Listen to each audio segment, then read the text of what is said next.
parents used to worry about what the kids were doing out of the house, and now it's what is my kid doing online. Australia, they're thinking about moving the age, well, they have moved the age of consent to 16. Do you think something like that in this country would be applicable, would be helpful to this kind of situation?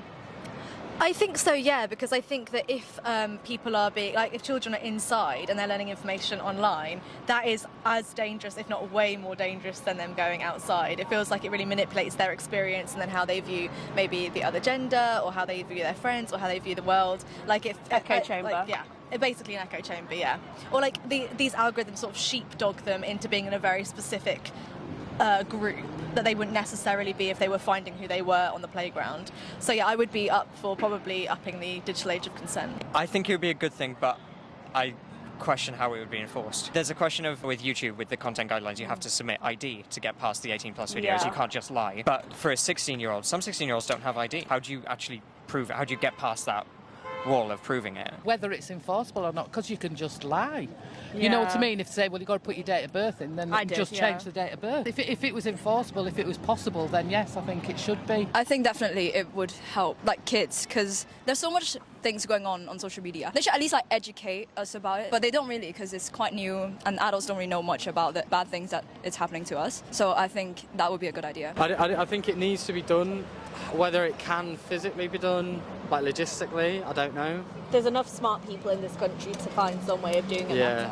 I'm an idiot and I don't know how to do it. You know, the Brexit vote with Cambridge Analytica and what Dominic Cummings introduced into that kind of thing with social media, that still exists and it's got worse. And I think a lot of people aren't talking about that. I think ideally there would be some kind of ID verification thing with kids. Like and I think, biometric. Yeah, but to do it on a mass scale, I know would be very difficult. It would eliminate botting. It would. A lot of people would feel like it's a punishment or like everything like that. But if it was already there back in the day when it wasn't really popularised and stuff like that, I feel like it could have definitely been a better thing where maybe kids are 16, 17, 18 allowed to use social media, stuff like that. But nowadays, a lot of people use it to talk to their parents, stuff like this, so it doesn't really make sense. And they talk to most of their friends on it too. Most damaging thing is probably the hate, because there's a lot of online bullying, like cyber-bullying, even underage stuff going on. It's crazy. I suppose it's an idea that's worth considering. Yeah, just thinking through how it would work if you would have to upload some kind of identification. Yeah. But then so many people don't necessarily have any photo identification in this country because we don't have national ID cards, right? So if you don't have a passport, then until you get a driving license or a provisional driving license, you don't have any.